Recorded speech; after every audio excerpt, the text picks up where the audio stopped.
Bismillahirrahmanirrahim. Assalamualaikum warahmatullahi wabarakatuh. Perkenalkan, nama saya Susantri dengan NIM 1914309994 dari Program Studi Pendidikan Biologi.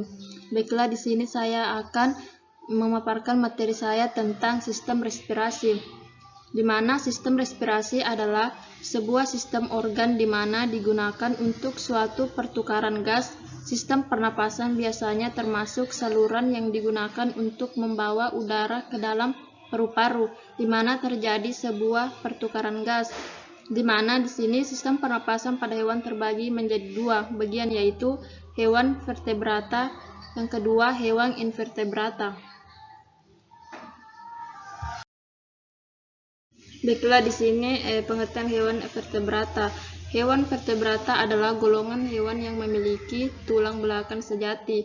Vertebrata juga merupakan subfilum di dalam filum Chordata.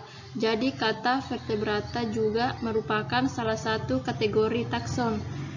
Vertebrata di sini dibagi atas beberapa kelas, yaitu kelas Aves atau burung, kelas Reptilia, bahasa Latin Repa, merangkat atau merayap, kelas Amfibia, kelas Mamalia, bahasa Latin Mamae, artinya kelenjar buah dada, kelas Pisces atau ikan.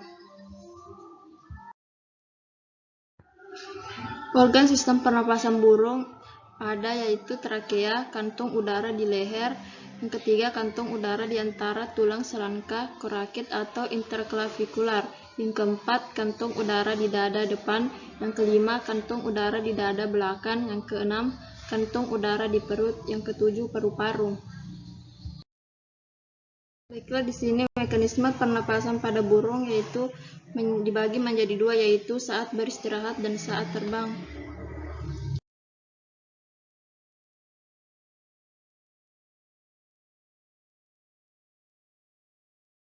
Yang kedua, sistem pernapasan pada amfibi atau katak.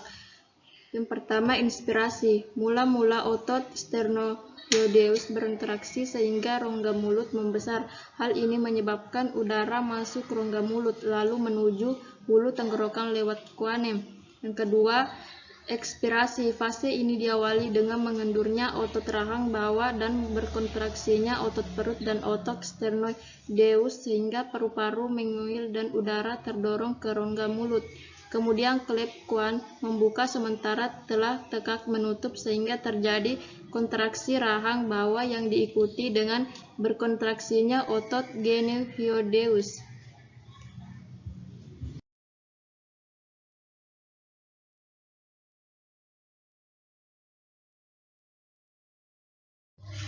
Sistem pernapasan pada ikan atau Pisces. Ikan bernapas pada insang yang terdapat di sisi kanan dan kiri kepala, yang bernapas dengan paru-paru. Selain berfungsi sebagai alat pernapasan, insang juga berfungsi sebagai alat ekskresi dan transportasi garam-garam. Oksigen dalam air akan berdifusi ke dalam sel-sel insang. Darah di dalam pembuluh darah pada insang mengikat oksigen dan membawanya beredar ke seluruh jaringan tubuh. Darah akan melepaskan dan mengikat karbon dioksida serta membawanya ke insang. Sistem pernapasan pada reptil. Sistem pernapasan pada hewan reptil dibantu oleh gerakan rongga dada. Tidak seperti sistem pernapasan pada manusia, reptil tidak memiliki sekat diafragma dan pernapasan diatur oleh otot intercostai. Ketika otot intercostai berkontraksi, rongga dada membesar dan volume udara mengecil dan udara masuk melalui lubang hidung dan selanjutnya diteruskan ke laring, trakea dan paru-paru.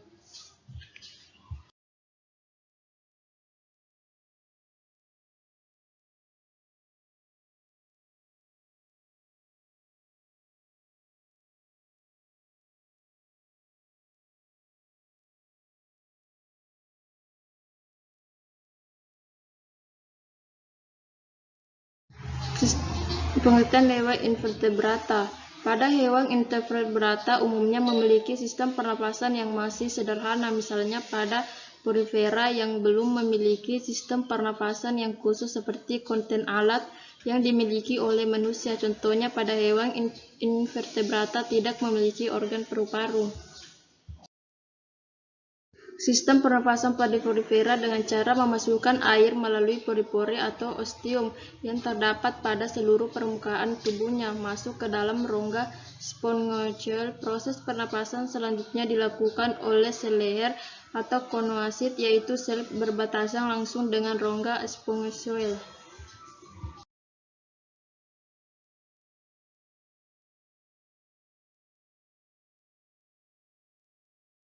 Sistem pernapasan pada echinodermata atau bintang laut. Echinodermata bernapas menggunakan paru-paru kulit atau dermal branchiae, yaitu penonjolan dinding rongga tubuh yang tipis.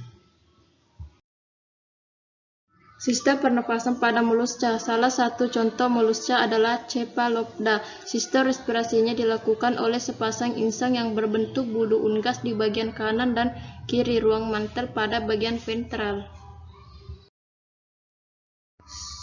Sistem pernapasan pada Platyhelminthes.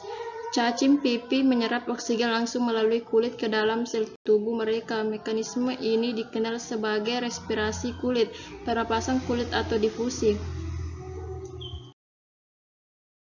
Sistem pernapasan pada arthropoda. Pada belalang diatur oleh otot perut abdomen. Ketika otot perut abdomen berelaksasi, volume trakea normal sehingga udara masuk. Sebaliknya, ketika otot abdomen berkontraksi, volume trakea mengecil sehingga udara keluar. Baiklah, itu saja materi yang saya paparkan. Terima kasih. Wassalamualaikum warahmatullahi wabarakatuh.